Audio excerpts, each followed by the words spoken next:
Hey everyone, it's Jack, and I'm out today at the Solus website to take a look at Solus Linux, specifically Budgie. And this after a request from John Stoff, who said, "Could you do a Solus review, please, Jack?" I found that distro really cool. Introduced me to Budgie Desktop as well, and everything worked. Well, yes, why not? Budgie is really a great desktop. It's something I've liked for a long time, and even in other distros where I was running Ubuntu or even Arch, Budgie was a desktop that I found to be really nice and well designed. And so why not just jump out to Solus and just see how it is in the Solus distro itself. Solus is its own distro. It's not based on Debian or RPM or Arch, but is its own animal, so to speak. And their package manager is eopkg, which is based on, I think it was PyP? No, it was based on PyC with an S. So, or you could call it PySci, I guess. And if I remember correctly, that stands for packages installed successfully as intended.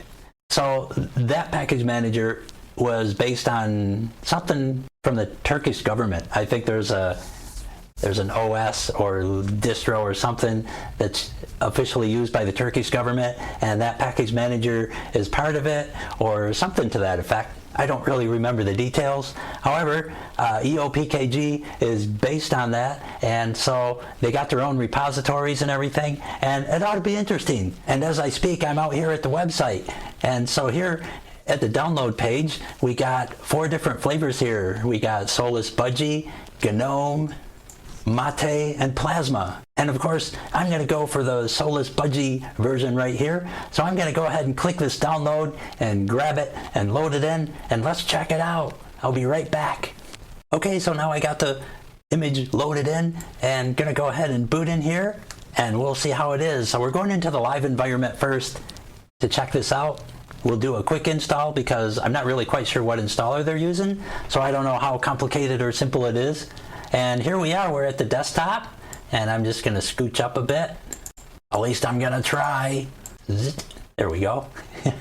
And really nice looking here, trying to multitask. So here we got our install OS icon, and so I'm going to open this up, and then here we got English as our default auto-detected already. So I'm just going to hit next. And so find my location manually. Yeah, that sounds like a good option. So I'm going to just check that box and let it find my location. And so now it found it to be in the US. So English, that's good. I'm going to go ahead and hit next. And now it's showing my time zone, and that is correct. So I'm going to hit next again. And so far the installer looks pretty straightforward. And then of course here we can choose our drive, and the default is to erase all the content. And I'm going to go with that. I'm good with erasing everything. And then here we have advanced options, which I don't think I really need, but if I was putting this on a real machine, I guess I would maybe check that LVM box. It's all good. And so now I'm going to give it a computer name, and we'll just use my silly Toadwick name. Except that should be all lowercase. Whoops. Anyway, I'll just correct that real quick. Make that a small t. There we go. And so we'll hit next. And I did check install a bootloader too there. So then by username, just go with Toadwick. And for a real name, yeah, let's put in something like Fred Flintstone.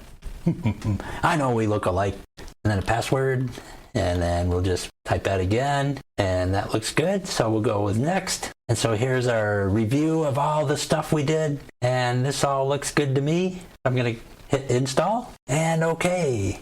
All right, and we're off. So I'm going to let it install, and then when it's done, I'll be right back. So I'll see you after the pause. Okay, it's finished. So that didn't take long, about 5 minutes. So I'm just going to hit the restart now and let this baby restart. So now we're restarting in, and you can see we're at Solus 4.3 Fortitude, looks like the name they're going by. So that's cool. And right now at 5.13 for the kernel. And here we are in the desktop. Just going to get logged in here and see how it looks. It looks like everything was successful. That's a big plus. Internet connected, security updates available. Nice. All right. So I'm going to just let that Software Center open, I think. So I'll hit that. And that's always a good thing to get out of the way right off the bat. But first I'm going to adjust my display, come over here and go to 1980 by 1020, or I mean 1920 by 1080, and then adjust that to 60 Hertz. Hit apply, and we'll keep that. Looks good. Okay, so here we are, and it's showing available updates, so I'm just gonna hit the update selected here and just let it do all its updates and just kind of get that all out of the way. And I think I might even just let this run and then pause the video too. So here it's giving me a summary, and so I'm just going to confirm and install.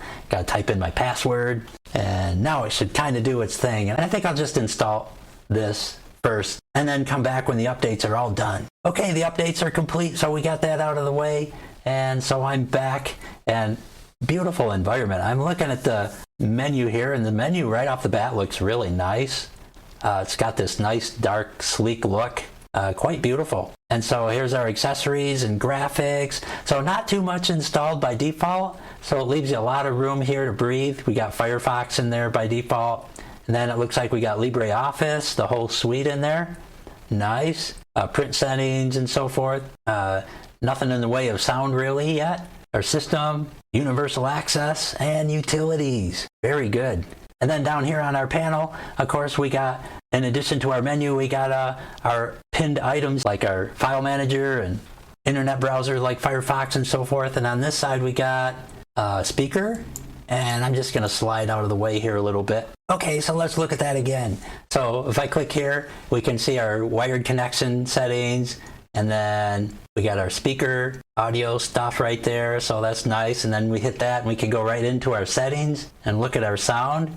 That's pretty cool. And so very nicely laid out. Perfect.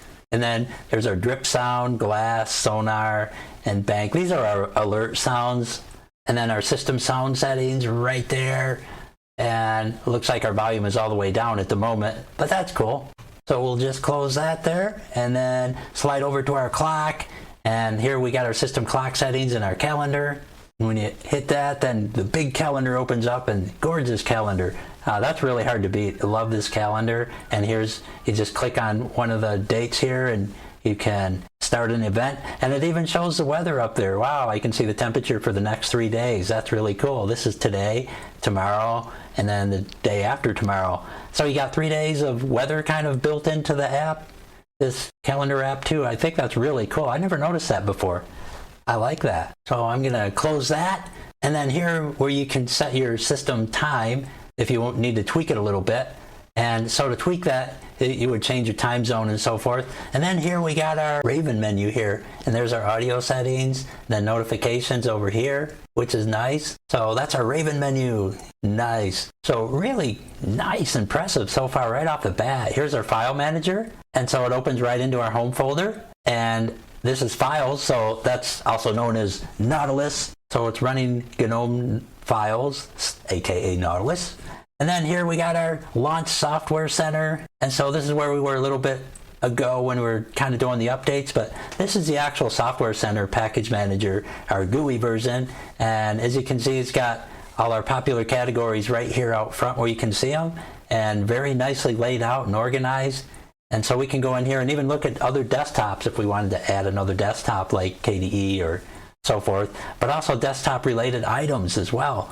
But you got Mate and GNOME, so if you wanted to kind of change desktops, that's kind of an easy way to do it right there. And then of course our updates, which we already did.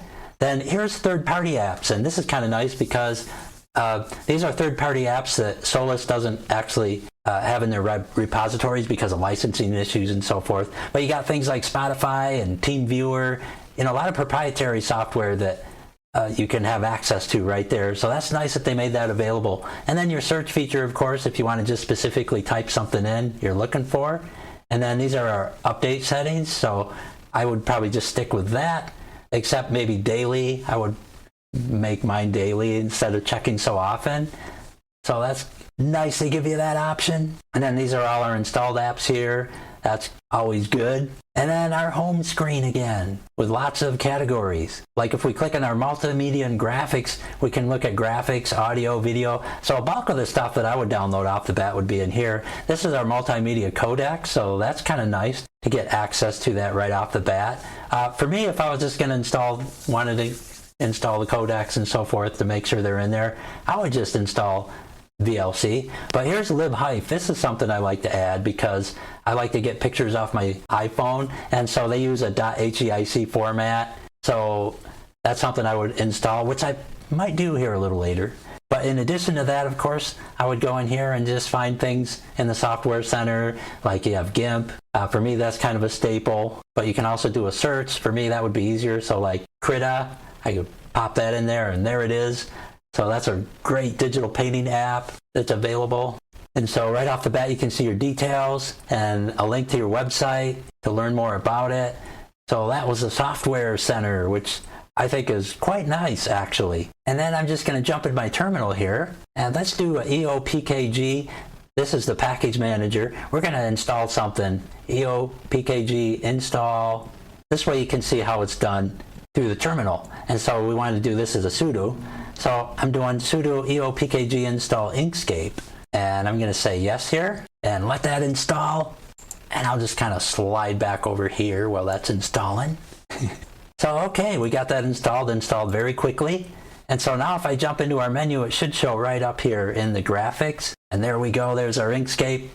So that went in beautifully. And this is really my preferred way to install. And the eopkg package manager is quite nice to work with. It's really just as easy to work with as the apt in Ubuntu.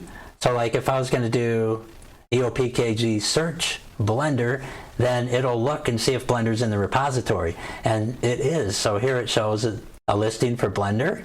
And then if I wanted to do eopkg info, I could get information about Blender. And so there I typed in eopkg info Blender. And now it gives a whole bunch of information on Blender, a description, and who distributes it, the type of architecture it's available for, the whole works.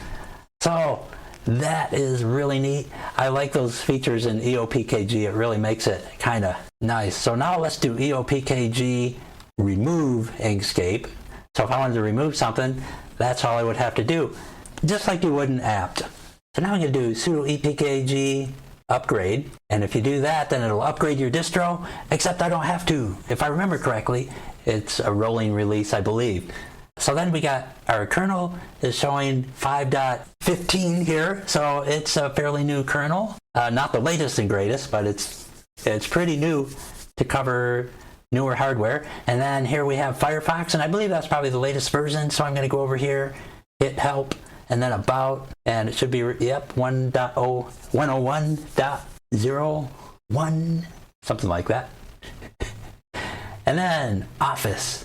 So here we have our LibreOffice. So right off the bat, you're already set up with an Office suite. So if you need to do things in apps like Excel or Word, PowerPoint, and so forth, you got all the equivalents right here in LibreOffice. And this is compatible with Microsoft Office. So you can save these documents as a docx file. So it can be loaded right into Microsoft Office if you were going to share it with someone and they needed to work on it. And then if I hit this, then we open up our writer, which is equivalent to Microsoft Word. And again, you can save these as docx files, so they can load directly right into Microsoft Word. By default, it's going to be an ODF file. So all you would do is just click here on the selector and then go down and select Word 2000 to 2007 to 365. That's a docx file. So if you select that, then you'll go directly into a Microsoft Word compatible file. It is a Word file, actually. So yes, that's all you got to do. Easy peasy. And another thing I like is if you want to save it as a PDF, you just go up here and that'll export directly as a PDF. And actually LibreOffice could do that long before Microsoft Office could do that. So yes, they were way ahead of the game there on Microsoft. It took Microsoft a couple years, I think, to catch up to that. And then we got other items here, and I think we caught everything here, but you can see our Inkscape is reinstalled, which I reinstalled off camera. And then we got our print settings. Right now I don't have anything hooked up to this, of course. However, if I had a printer on there, it would most likely automatically detect it, especially if you got an HP or any other Linux compatible printer. And then our utilities, and under system we got our Budgie desktop settings, and you can also get there by right clicking on the desktop as well. But in our Budgie desktop settings here we got our style settings, and that's our default and Papyrus for our icons, and then our notification position, which is in the top right. That's a good spot. We're in dark theme by default, so I would just stick with the defaults on that for sure. And then these are our desktop settings. It's showing our desktop icons are enabled, but you can turn them off if you don't like desktop icons. I like that they give you that option. That's nice. And then showing our home directory, active mounts, and trash. I turned off trash and on. You can see it disappear there. And then click policy, single click. So if you click on that icon, single click, it'll open that. Or if I single click the trash, it'll open up your trash bin. But we also got the same thing here. And I don't believe that single click policy is adjusted in this setting here. This only applies to your desktop, but I'm going to change that to double. And if I click on that, it's still single. So the double and the single in the desktop settings only apply to the desktop. So now over here, I'm double clicking to open it. And here I would double click this and then it opens. So now it's double clicking there, but you still got single click here. So you don't want to get confused with that. Here what we would have to do is go into our settings. So if I go over here and go to preferences, and then here you can see this menu item right here that says activate action to open items. Why did I close that? Why? I'm such a clod sometimes. So as you can see here in the menu, it shows action to open items. So here by default it's set to single click, so I can just select this and change it to double. And now I can double click to open folders. So now I can select a folder like that and it won't go into it, but when I double click, then it goes inside. So that's how you change it in there if you don't like the single click action inside your file manager either. And then we have our font settings and our Raven menu. So that's the one over on the side there. And I think all the defaults are great on this, really. I'm not sure I would really change anything. But here's what you're affecting is the Raven menu on the side. So like if I just turn this on, it would display the week numbers, which I'm not quite sure where the week numbers are anyway, right off the bat. But somewhere in there, there's week numbers, I think. And so if I turn that off, then we got our other stuff here. So if I turned off the calendar, which I did, then the calendar's gone and then it's back on when you toggle the switch. And so the same applies to all these. And then on the bottom, we got our power strip buttons. So right here, you can see the power strip. And so that's what toggles that on and off. And then when I turn it off, the power strip buttons are gone. So that's what that is. So very nice. Raven menu is something I really like in Budgie. I think that's really cool. And then here we got our button layout. So I just changed it to left and then back to right. So if you like a Mac look, that's the place where you can like move all your buttons over to the other side. So that's kind of nice for your Windows. But overall, I would probably just keep all the defaults here. Nothing that I would personally change. And then we got our bottom panel settings here. So these all apply to your bottom panel with your applets. So if I click the add button, then you can see all these different applets that are available. And that is kind of cool there. So these are defaults here if you want to add anything. Now the thing with applets, if you want to add more applets in here, I think what you got to do is get them through the package manager. And so you kind of got to know what you're looking for when it comes to applets if you want to add anything in there. It's not like Cinnamon where you would just click on downloads and see them right within the app, which is not a big deal. But I just added on the show desktop button, which I put in the middle there. And so now if I want to add some other things, I want to go into the software center. And so let's say I wanted to put on like a weather app or something. I could come up here and type in weather. And then here we got different weather things. And if you look down here, you can see one called Budgie Weather Show Applet. And so that applet is for this bottom panel. So if I go ahead and just add this in, then it'll load it in. And now the applet is installed. Cool. Now if I go in here to add, I should be able to see the weather thing down here. And I'm not seeing it. I wonder why. I'm thinking that maybe I might have to log out and log back in. I seem to recall there's something about Budgie. That's kind of one of the little downsides is when you install something like this, like an applet, you gotta log out and back in. But I'm just gonna go back in just to see if maybe reloading the desktop settings and then going to the bottom panel will do it. So I'll just hit add again and I'll take a quick look and it's not there, not surprising. So yes, I think that's what I need to do. I just gotta log out, log back in, and then it should be there. So let's do that real quick. I'll just close this and close this guy, and then go down here to my power strip, right click, and didn't see my log out. I can't remember how you get to the log out there. I think it has something to do with my name. So if I go back here again and go to Fred Flintstone right here, yeah, and then click log out, and I can log out. So the log out's not real obvious, so that's a good thing to point out. So again, I'm going to log back in, and with a little bit of luck, we'll be able to add that weather app. So if I go back in here, add, and then slide down, now we can see it. That's better. So there's our weather show. So I'll just select that and add applet. And now you can see by default it put the weather show in the middle right next to the show desktop. But I think I'd like to have that slid over to the right a little bit, like over there. So I'm going to select that and just hit our down arrow. And that just moved it right over there. So that looks kind of nice. Let's look at the settings and see what we got here. So it's in London by default. And then we have a show dynamic panel. I'm going to click that. That way it shows the animation and the temperature too. You can see it's 30, about 29, 30 degrees. And then if we hit it to Fahrenheit, that'll give us a Fahrenheit. And then our wind speed in miles per hour.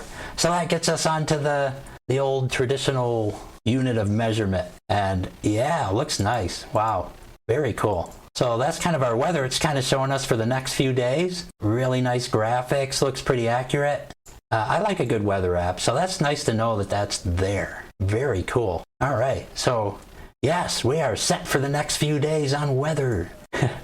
That's our weather app. So that's kind of a quick rundown on how you can install stuff onto the bottom panel. Even if it's not in the list, you can kind of look for it. But yes, unfortunately, you got to kind of know what you're looking for or have an idea. If I was in the Software Center, I would probably just put in applet as a keyword, and that'll probably give you a list of all the different applets that you can maybe add in there as well. So yeah, something to keep in mind. And then our auto start settings, I clicked on there. Those are if you want to load in any kind of applications. Wow, check that out. It even has a little weather conky up there on the screen in the desktop background. So that is really nice. I like that. That was a little added bonus I didn't expect. And I think that might be something you might be able to toggle on and off to in the settings, not sure. So now I'm back in the menu here under Utilities, and since I'm in here, let's take a look at the Budgie Control Center here. This is our main system control center here. So if we go in here, this is all pretty standard stuff you've probably seen in a million other reviews, pretty consistent. Here we're looking at our time zone here, because I think that's kind of where we were before when we were down here in our panel settings, and we kind of wanted to take a look at our clock settings. So if you want to change your time zone so it's not automatically detected, you can manually change it there, or you can change your time format to 24 hour, from 24 hour to 12 if you wish. And since we're on the subject of clocks, if you want to change other things in your clock, you want to right click and go into back into your Budgie desktop settings, and then in our bottom panel you'll see the clock is listed here. And so here's where you would actually change other things like showing the date. I just toggle that. Now you can see the date down there, and then show seconds. So I turned on seconds if you want to see seconds. And then again, you can toggle 24-hour or 12-hour time right there. And then you can even customize your format if you're good at formatting clocks and stuff like that. And you can even customize your time zone. So if you want universal time like GMT, Greenwich Mean Time, or universal time, I think they have it designated here, then yes, you can even switch it over to GMT just like that. So nice. I am liking that. So that's where you do your other thing. So that might get you confused if you didn't know about that right off the bat and you wanted to tweak something like showing seconds or the date. That's where you would do it, and not in here. So there's two places where you adjust time settings, and that's important to know. And then here's our background settings. So a lot of nice little default backgrounds here. This looks nice. So I like that one. Wow. I think I might even go with that city setting there. I think that looks cool. And we have a dark theme, and this actually I like it with the dark theme, this dark setting here. So that's cool. And there's a putty tat. So that's a contender too. And then we got this orangutan. Whoa. That looks exactly like my baby picture. Me and my mom sitting in the park. Oh my gosh. I wonder if someone took that. I never gave them permission to show my family pictures. Oh well, I'll get over it. Nice. I like it. And then some other cool backgrounds, some nature backgrounds there. I like that arch bridge there. That's really cool. That looks like that was built a while ago. But I think I'm going to go back to the cityscape. I like this night shot here of some city. We'll just pretend it's London since we got the weather up there. Even though it's not London, but who knows? It could be on the Thames. Then there's our privacy settings. By default, location services are turned off, which is good. If you want them turned on, then that kind of helps. Like if you're in a web browser, it'll detect your location. If you want to go out to walmart.com or something, it'll give you information on your local store. And then other settings there. Then we got things like online accounts. So if you really like online accounts and you got like Google accounts, Microsoft, all that, here you can kind of set them all up here. So you can log into your accounts and then you're connected to the cloud just like that. And then our sharing settings, back to our sound settings, that's where we were at the beginning of the video. And then we got our power settings here, and our screen blank by default is 5 minutes. I would probably set that to either never or at least 15. I always think the screen blanking's a little too fast. And then you got automatic suspend. Personally, I would probably shut that off because I think it's a pain in the butt when your machine suspends when you walk away. But otherwise, if I wanted it on, I'd maybe set it at a higher time, like a couple hours or an hour, something like that. And then our display settings. So here's where we were in the beginning, and this is where I set a resolution and so forth. But you also got your screen lock settings and your screen lock delay. So I kind of like having a delay, but I like even better just having it off because I find the screen lock to be pretty annoying.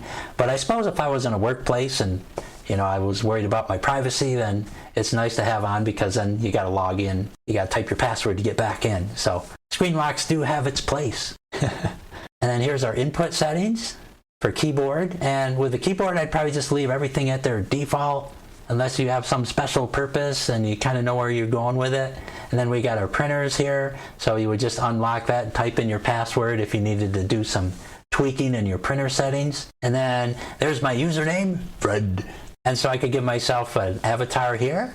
It's got a lot of defaults, or you can select your own custom picture if you want. But I'm just going to go with that. I think that looks good. And then here's where we can change our default applications. So for example, if I installed Chromium and I wanted that as my default app, I could go up under web settings and change it. Or video here, I could change that to VLC player. If I installed VLC, maybe I want that to be the default instead of the MPV. So that's where you would change that. And then we have our time settings where we were. And then finally about. So here it's kind of showing our device name and how much memory we got, processor, graphics, disk capacity, and all that good stuff. And then our Budgie version here, which is 10.6.1. Our OS name, which is going by Fortitude. So yeah, very good. So that kind of covers the settings there. Really nice. And I think that might actually cover everything, because I think we covered it all. And that's Budgie. So this is something I really love. And now that I see the Solus version, which I haven't seen in forever, I am really liking this. And this is something, would I use it on my computer? Heck yeah. Maybe not on my daily driver, because on my daily driver I got a lot of needs that would kind of surpass this. For example, I got to have access to tons of software. That's why I like having access to the AUR and why I run Arch typically on my daily drivers, because it gives me access to everything. And the only thing with Solus is that you really only have access to their Solus repos. So you're kind of limited on the software. However, they do have a solution there too. You can use snaps. Snaps are built right into Solus. So you got instant access to snaps, but I think you got to use that through the console. So it would be like sudo snap install, and then whatever app you want to install that might not be available in the Budgie repo. And then of course you got flat packs. So really between flat packs and snaps, that just kind of solves the whole software thing anyway when it comes to needing software in the Solus repos. So for 99% of the population, that's probably a non-issue, because most people aren't out there evaluating software and doing distro reviews like me. So yeah, that's something I wouldn't get all bent out of shape over. So yes.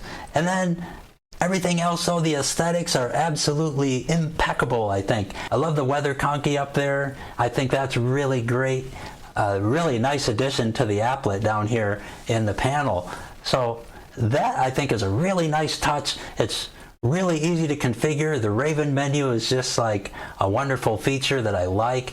It's got a top-notch calendar. So I really can't think of anything that I wouldn't like using Budgie and the Solus version. And like it says on their website, it just works. And I think that's something that is a pretty strong reputation with Solus is that it is something that just works when you install it. You probably aren't going to have any issues at all with your Wi-Fi or drivers, but I know if anything's going to be problematic, it would probably be a new NVIDIA hardware. But with that said, NVIDIA recently went open source, so I think Linux drivers on NVIDIA are going to be a hassle no more, hopefully. So with that, I guess I gotta say, I hope this review was helpful. I always say that, don't I? Well, anyways, I hope it was. And if it was, don't forget to leave that thumbs up and hit subscribe. Thanks again for watching, and we'll see you next time.